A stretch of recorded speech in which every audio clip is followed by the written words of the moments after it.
My first exposure to Deadpool was not the comics, or the movie version, or the bad movie version. It was Spider-Man Shattered Dimensions, specifically the console version, not the Nintendo DS port, which raised my expectations purely so that it hurt worse when it spanked me for being such a naughty girl.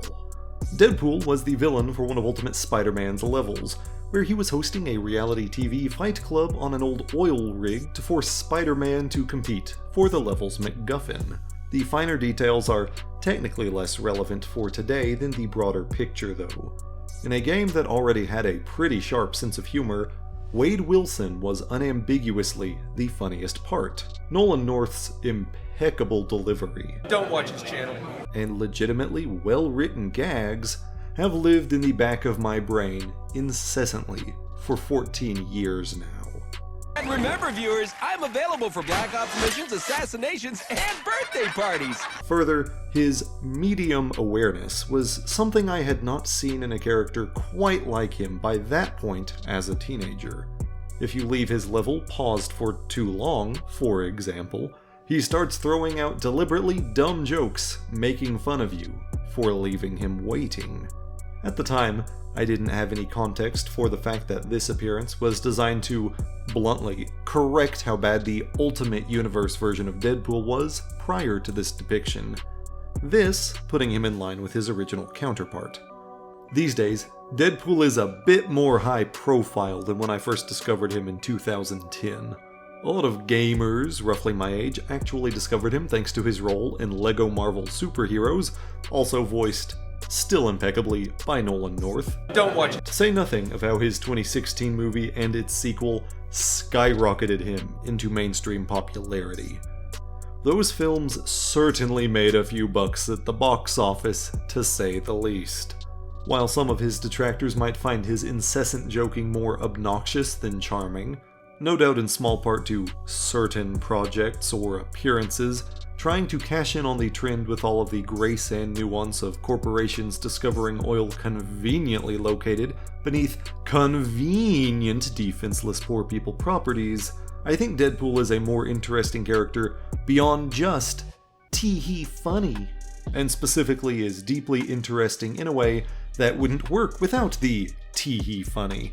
But I'm going to ask you to pocket that for now, as I'm coming back to that at a crucial time. If you don't know the character and have decided to use this video as your introduction, first of all, you fascinate me. I'll give you the quick version. Wade Wilson was a mercenary experimented on to give him Wolverine's healing factor, but unfortunately had cancer, which also got beefed up by this healing factor, making him ugly as sin, and his neurons also got impacted by the healing factor, making him mentally sporadic and often unstable. He is fully aware he is a Marvel Comics character, and he remains fully medium aware when he is being adapted into a cartoon, movie, video game, or whatever. He's typically an anti-hero, very violent, but also with a wavering degree of scruples, and is skilled with the likes of swords, guns, and explosives. He's also pansexual as fuck. And so if you see him hitting on the likes of Spider-Man, Wolverine, and Thor in a story, he fucking means it. The most interesting of his relationships, at least in terms of being able to get buck wild with originality, is death. The literal personification of death. The abstract, metaphysical concept of ceasing to exist as the continuity of the self. She commonly, though not always, embodies as a busty skeleton so non-cosmic entities can also perceive her. Deadpool has a romantic relationship with death. But Thanos is also in love with her, so he cursed Deadpool with immortality one time to keep him from getting to be with her. Comics are dope, yo. This setup brings us to 2013. Deadpool got a game! Context clues probably tipped you off to that already. This game was released for PS3, Xbox 360, and PC, and at its announcement, everything lined up very promisingly. Nolan North would be voicing the Merc with a Mouth yet again. Daniel Way, who had pinned Wade's comics then recently, was writing. Perhaps most excitingly, High Moon Studios was developing. This was a big deal.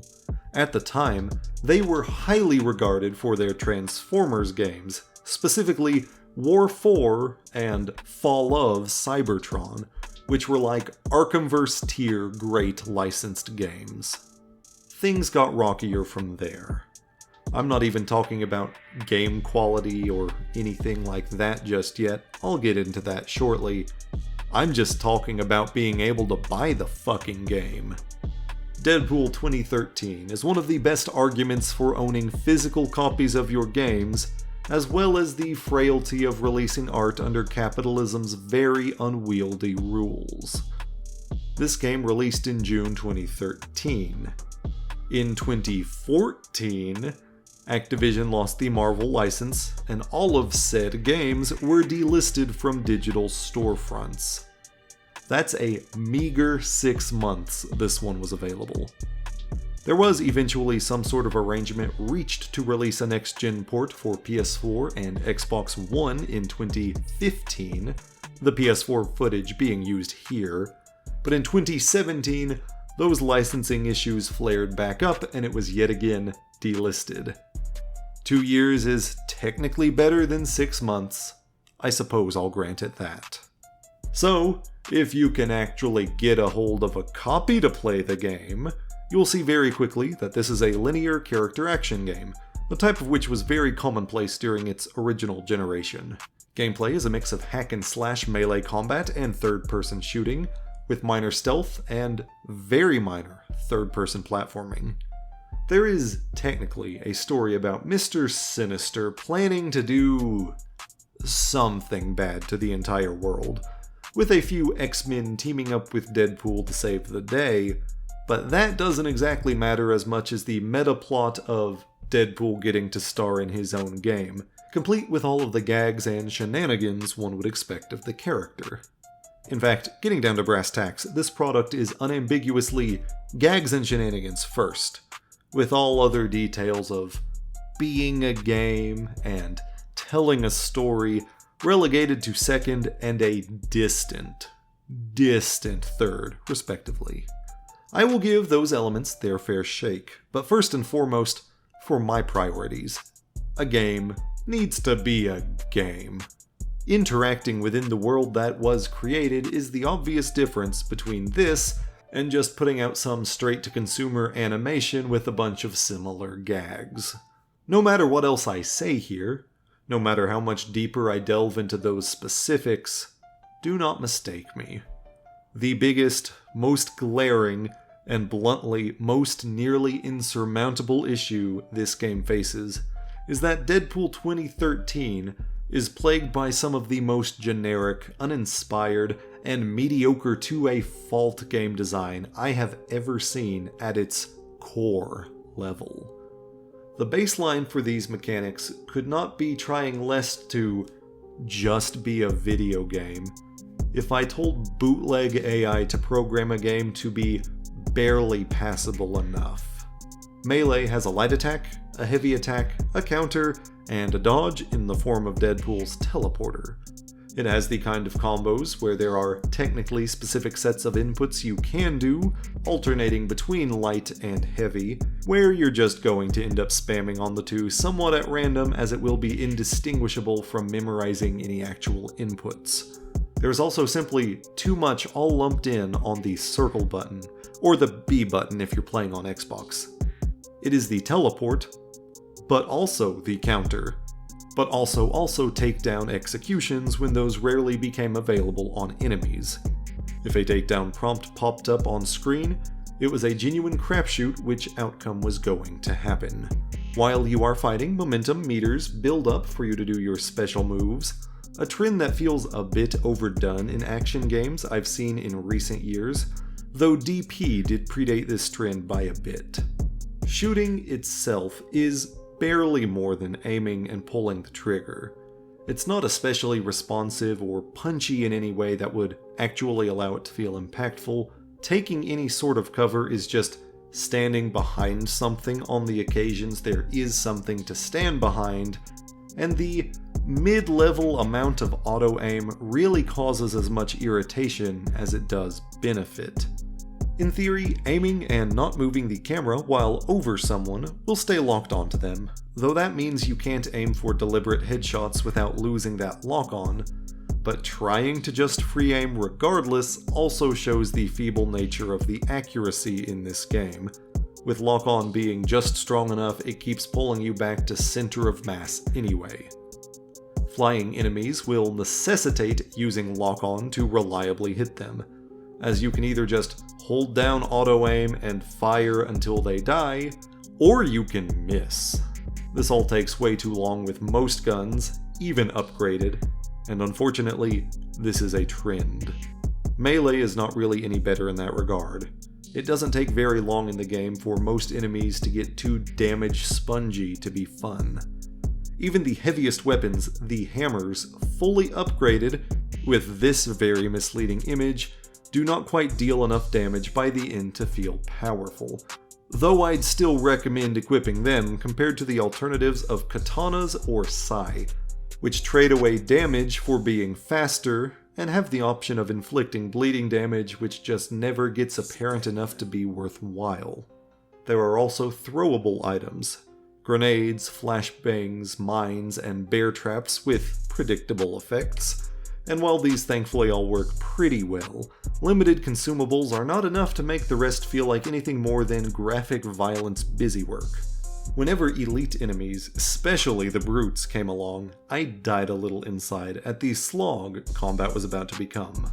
You can temporarily pick up their heavy weapons after that, which kill enemies at a more acceptable speed, but your walking is slowed down to such a crawl, and your mobility is kneecapped so hard that you may just find that even more intolerable. The upgrade system is also passable enough without really being thought through all too hard. Certain things are predictable enough to meet expectations. You can increase health or unlock new combos, that sort of thing. But even quite quickly, that doesn't meet the mark. You can increase health exactly once for an additional 25%. I cannot think of any other game that only gives you one health upgrade. The currency for upgrades is also just the same money you use to buy new weapons as well, and unfortunately it accidentally disincentivizes you from buying new weapons. Initially, you can buy upgrades for each weapon to earn bonus cash from kills. So to keep making money efficiently, to keep upgrading things, you need to keep using that weapon.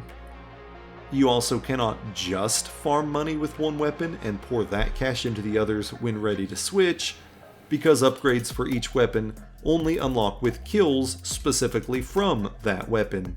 So you have to switch to using the underpowered weapons for a while anyway, before you can pour that money into them.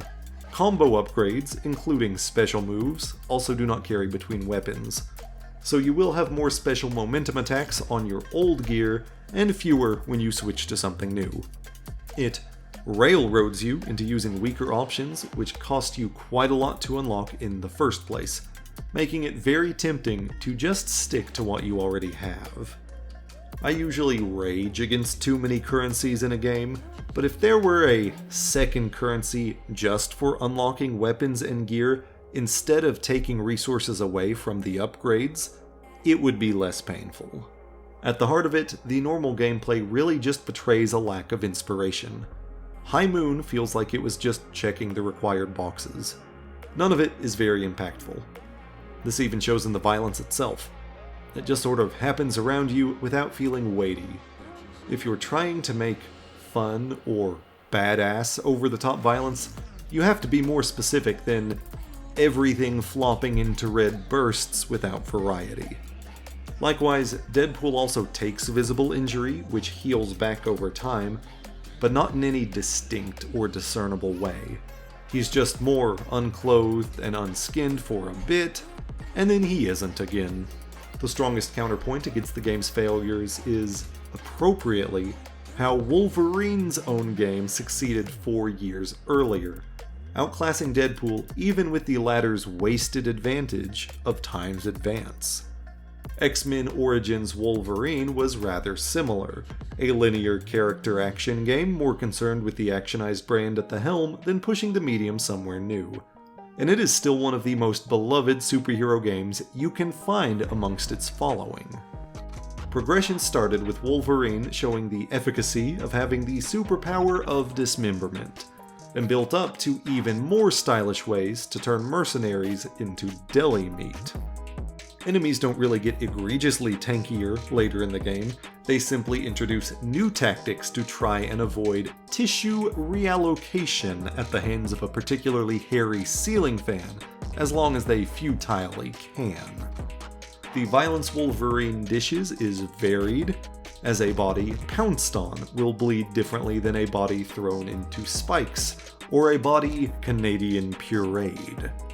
The violence Wolverine takes is also a better visual spectacle.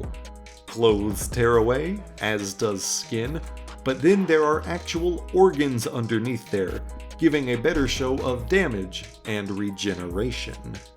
As self-aware as the character is, Deadpool's game design should be too. There is a time and place for more tangential upgrade systems or focused and limited arsenals, as those may help create a more balanced single-player experience, but if there's ever a time to let loose and make an unbalanced single-player experience, it's here. Peak Deadpool could break any semblance of that to indulge in unadulterated giddy shenanigans. Take that final sledgehammer upgrade with the image of a nuclear explosion and so many question marks you would think it was one of my goddamn thumbnails. That seems like a setup for some neat effect, but then the extra damage isn't even equivalently noticeable in action. If you actually started causing explosions on impact, sending enemies ragdolling uncontrollably in every direction, it would be a delightfully appropriate punchline. You can still incentivize other weapons usage through the same mindset and enough thought. Since the Psy are all about mashing out the fastest tiny little strikes in the game, make the final upgrade a truly infinite combo where the enemy cannot escape Deadpool's strikes for the sweet release of death if you decide to keep dishing them out, getting comically more and more blood splashes staining the area, far beyond the point that Thug should be totally exsanguinated, and you have another alternative, focused on being fun first and foremost. Deadpool already dual wields every gun in the game, no matter how impractical, so lean into that further. Dual wield sniper rifles, dual wield bazookas, dual wield inexplicable heavy miniguns. You can have fun with these concepts that are already there. The game does frequently break up the standard activity with twists and gameplay changes, which are nice purely because it would be intolerable if it gave no respite from the norm. But again, I feel these don't do enough. Stealth is the most common one, but calling it half-baked would be an understatement.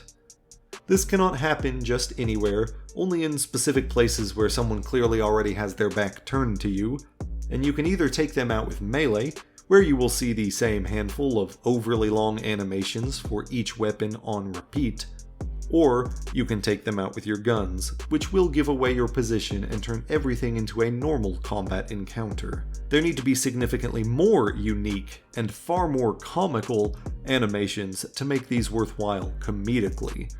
And as far as practicality goes, it's often worthwhile to delay the inevitable combat, but it's just not designed for you to actually take out a whole room without being seen, except in one case that requires it. I'm even willing to bet that they designed some element in each one as a failsafe to make sure it comes down to a full fight every time. Like this brute conveniently making it impossible to get the last guy stealthily without being spotted. Other gameplay changes are far less common. There are a couple of places with turret sections, which really lack any other twist. You're just on a mounted gun turret. That was such a common fucking thing on PS3, if you didn't grow up in that gaming generation, and Deadpool plays it completely straight. Other changes get down to single-digit occurrences. One location spoofs a Call of Duty slow-motion breach and enter scene, complete with a subtle biting the hand gag towards shared publisher Activision, something that is comparatively less funny now, considering that High Moon was shifted over to be nearly exclusively a supporting studio for Call of Duty development, and hasn't released their own game since this one. Another location sees Deadpool's head placed backwards, chasing after his dog to get his second arm back, reversing the controls per this predicament. The shared thread between these, like Stealth, is that they don't do enough or last long enough to be anything more than a palate cleanser. When Deadpool randomly starts 2D platforming, it's not because it has something funny or something original that can only be shown in that state, it's just because that's a thing that happens in video games sometimes. It's practically no more original than when Larry Boy did the same thing on the PS2. One instance has Deadpool unexpectedly run away from the typically fixed camera, but you just follow him around the corner, and that is that. If you turn around and explore the limited area around you, there's nothing else he'll say or do about it, and the gag ends too quickly to do anything clever. The game is okay at setups like these, but no good at substantial follow-through. I'm particularly disappointed at the lack of better game over screens. You'll run into these in infrequent bursts, because the difficulty in the game is a bit wonky, not really a consistent quality-destroying issue like Daredevil's Game Boy Advance title, but odd enough it's worth mentioning. And these are very messy. Deadpool pops in on a delay, is just sort of sad, and then disappears too quickly, turning a generic game over screen into a broken one. It yet again shows that High Moon just didn't get or give the time for further care. There are so many ways they could have had fun. They could have spoofed famous game over screens from other games. Or they could have had Deadpool manually override the defeat by pressing a redo button on screen for the player, if they wanted a much easier to develop alternative. These just show that no thought was being given to the secondary gaming systems in the first place. The bland and unoriginal design carries over to the setting itself. Imagine the most lazy and stereotypical locations you can for a game, and you're likely to find them here. Bland corporate office space, sewers, generic ruined city.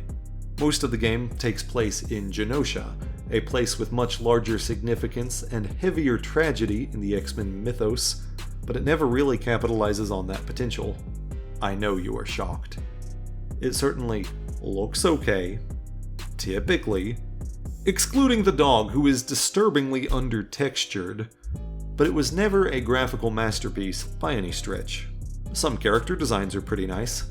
I love Wolverine's costume here, even with its pointless rib zippers, and DP himself looks the part well enough, but nothing else really stands out on that front. The general music can't reach that high bar, sounding like the kind of grungy rock I might eventually settle on from my go-to royalty-free site when I'm desperately trying to get the last few musical tracks into a video so I can complete the damn thing, but nothing is giving the right action-packed feeling, but then promptly abandon the grungy tracks because no, it just doesn't do the trick. And so I step away from my computer for all of 90 seconds in abject despair, but while leaving DaVinci Resolve pulled up because I know I'm not actually ready to stop editing yet. The game does have occasional musical highlights though, like the retro-ish character theme,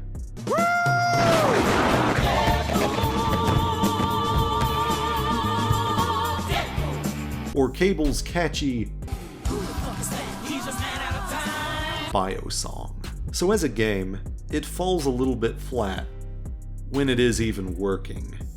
I have never seen a game freeze up my PS5 as horribly as this one did, and considering that this game wasn't pushing any technological limitations natively on PS4, it's genuinely perplexing to see it happen here. I've seen other PS5 games freeze a couple of times, where I would have to stop the in-console recording and reset the game. This, however, froze the whole PS5 so thoroughly I had to do a hard reset, not only losing about 40 minutes of footage, but also having to reset one of the longest levels in the game in order to replay from the start to get the footage I did need to re-record, setting me back closer to an hour and a half of wasted time. The writing had admittedly been on the wall, as the boss fight against Blockbuster and the following Rogue segment had been far jankier than they should have been, so I won't deny my own hand in this, but you will have to forgive me for thinking this game would be able to do the literal bare minimum and function at all. I don't remember any specific examples, but years back when I had originally played the native PS3 version, it didn't have flawless performance back then either. So let's set all that aside, even though we probably shouldn't. It's not a very good game, but we stated entire minutes ago that it wanted to be a funny Deadpool experience first and foremost. Is it at least that? Well, with the understanding that humor is subjective, it's still something of a mixed bag. Sure, some jokes nail the landings. The best joke, at least in my opinion, and likely the best known from the game, is where Deadpool goes to slap an unconscious Wolverine awake after crashing the X-Jet. While it is clearly not working, you can just keep hitting him anyway. That's for making me love you! That's for making me hate you! That's for never taking us to the prom! Moments like this definitely end up being the highlight of the experience. With the game rapid-firing jokes at you, yeah, you will find certain jokes are effective for you. I loved that Mr. Sinister's evil Gambit clones would yell "Mon ami" over and over in a silly French accent as they attempted to swarm and explodify you. It was silly, and also gave an auditory cue for gameplay purposes. Deadpool being so bored by Cable's exposition that he pleads with you to just, Damn it, Wade! Very true to the character, and I can relate a bit to that. I've been trapped in conversations I had negative interest in, but I don't have a healing factor, so it's not a one-to-one instinct.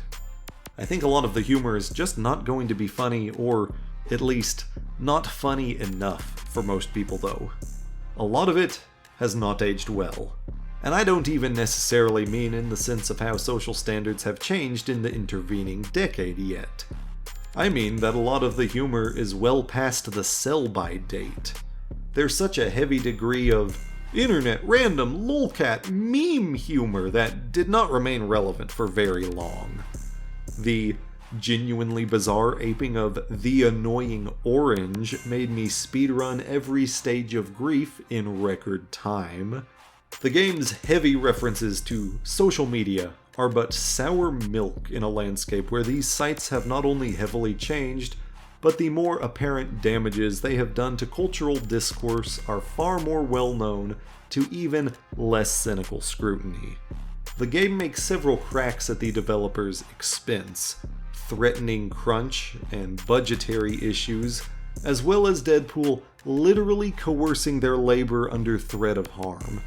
But in recent years, the exploitative nature of AAA game development has become so transparent, it feels more like the game is mocking the workers who were likely suffering miserable conditions trying to get this one out the door.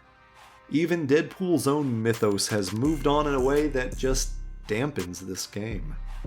This Deadpool is ostensibly the same Deadpool as the comics, just inside of this game because he has coerced High Moon to make the game. It makes sense in the sense that it's not supposed to make much sense if you overthink the logistics. He carries over his inner voices from his comics, represented by yellow and white dialogue boxes, with whom he interacts throughout. Now, the yellow box had been around for a long while, with the white box just inexplicably showing up in the late aughts, and most people just chalked it up to zany Deadpool shenanigans. However, a bit after this game came out, the white box was revealed to be the mind of the villain Madcap, which Deadpool had unintentionally been hosting. It's not just another zany voice, it's an actual, even less ethical dude just chilling in there. This was revealed in November 2013. The game hadn't even managed to get pulled from digital storefronts yet, and 1/3 of the main character bits were a little bit ruined. This version of Deadpool is also just going to be annoying to a lot of people. He is comparatively light on wit and heavy on crude, juvenile humor. Now, you can have a character be immature or obnoxious in a story that isn't. Pretty much everyone within the DC universe finds Green Lantern Guy Gardner an irritating dude bro man-child, but he's typically written very well within this setup, and he has quite a passionate fan base here in the real world. It's not hard to do that with Deadpool. That's why he works so well in guest appearances in larger ensembles. The rest of the media unfolding around him is trying to do its very serious thing, and now there's a ninja off to one side roasting everything he can get close enough to. However, this game is just going along in tandem with him, so when he's being immature, the whole game follows suit. He needs some sort of straight man or grounding agent, which we just don't get here. In that sense, many of these jokes haven't aged well, this time in the sense of growing awareness of social standards, particularly involving women. This game often fails to distinguish women from the blow-up doll from the start of the game.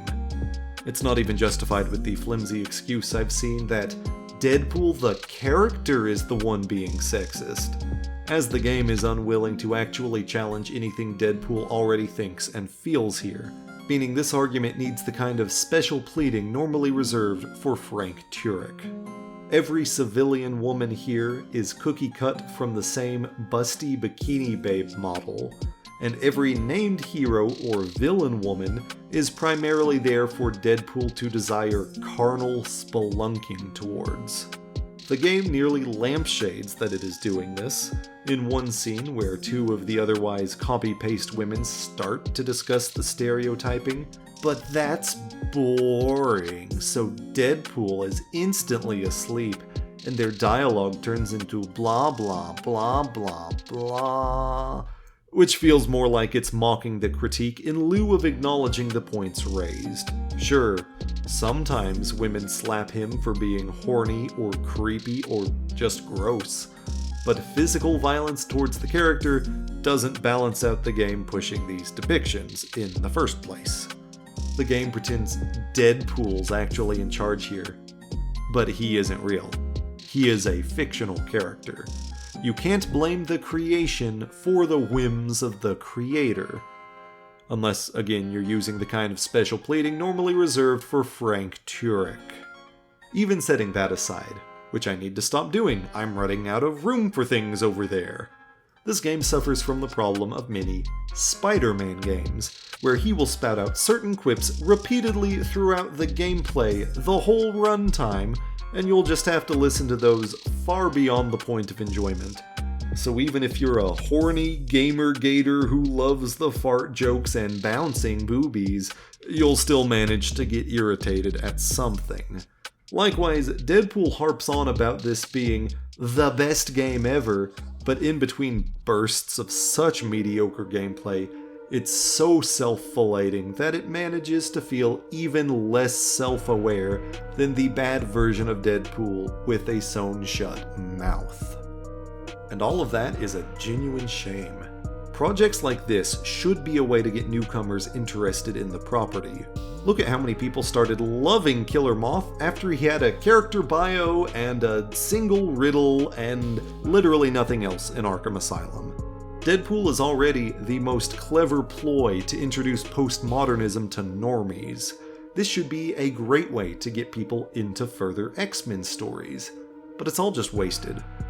If you don't already care about Mr. Sinister or Rogue or Genosha, you still won't care after the credits roll. Wolverine's there because Wolverine is expected to be in X-Men stories. And the game fails to capitalize on his appearance once he's conscious again. Deadpool and Wolverine have a great history going back, and you wouldn't really know it here. Rogue is only there because Deadpool wants to screw her and her powers give a flimsy justification to make a quick diversion segment alluding to Lady Deadpool. Domino is only there because Deadpool wants to screw her, and her powers literally don't matter. In fact, her luck-based powers should cause a few things to play out differently, but they never have any effect on what little plot exists. She could be replaced by a deceptively curvy cactus without changing the game. I legitimately almost even forgot Psylocke is in this game. They have so many women included to be horn bait without any other purpose that I almost missed one. I guess Cable's history with Deadpool gets used best, but even then, his entire role is keeping Deadpool mildly railroaded onto the plot. Why'd they pick Mr. Sinister to be the villain? Not because he has a long and rich history with the X-Men, but because it is easy to justify clones running around when he's in the plot.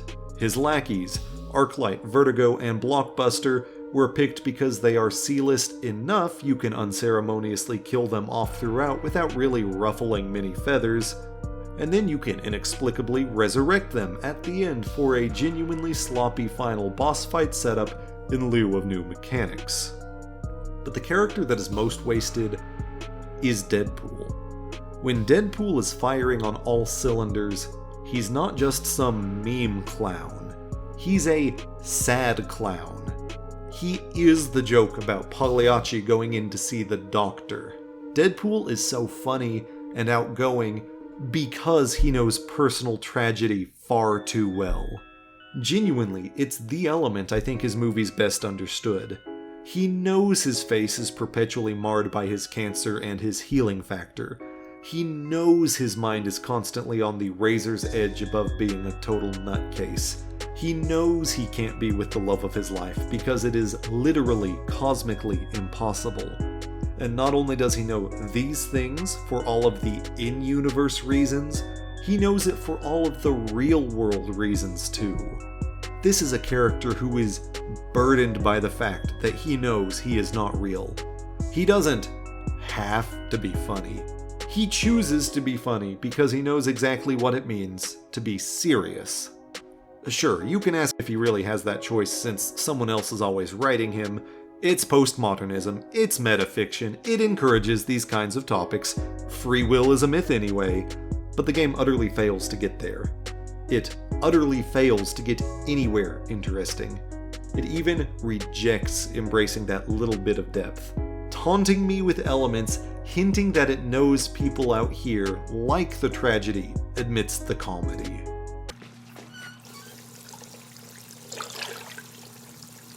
Why would anybody want to see that?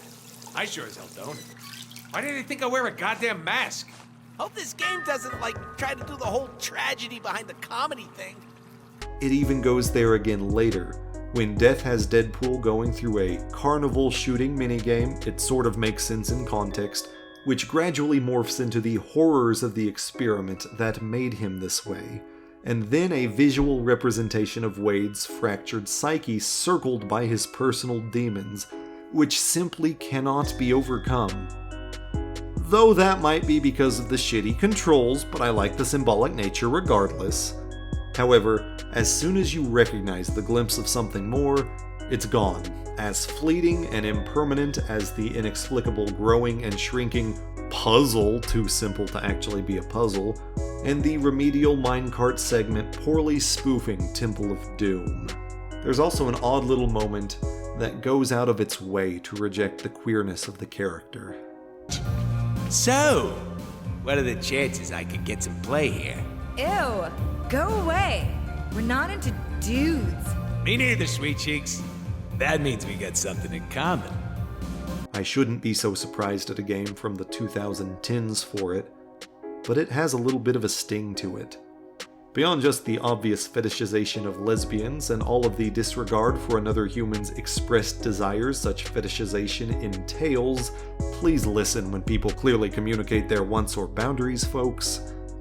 The bisexual erasure saddens me. It's still much harder to find, in terms of pop culture, men anywhere on the bisexual side of the spectrum.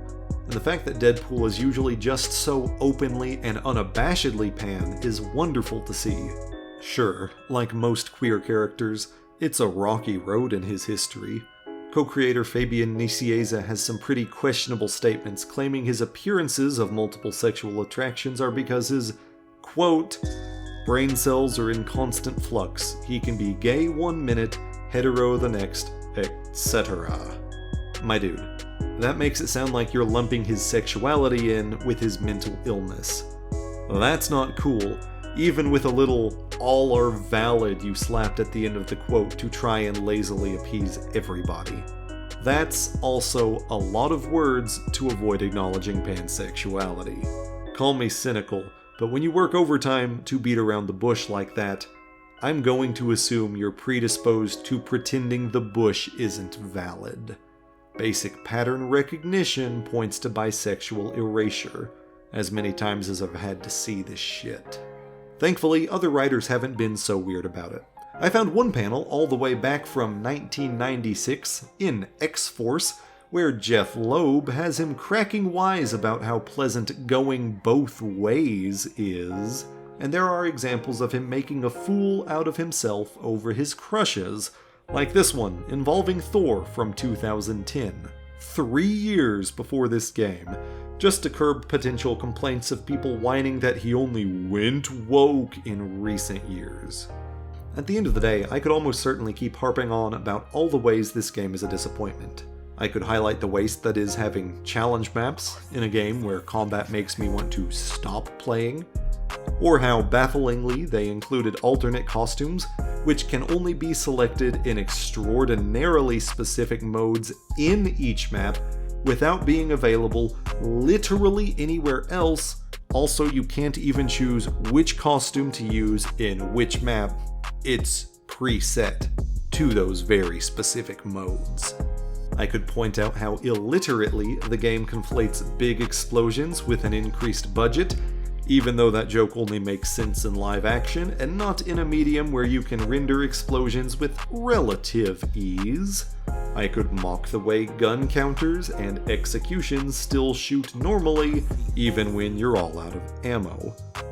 Unfortunately, I am tired. This game has exhausted me. So, I just want to leave you with this. This painfully mid-ass game cost $100 million to make. How the actual fuck? Extraordinarily special thanks to my very first patron, Jazz Tracy.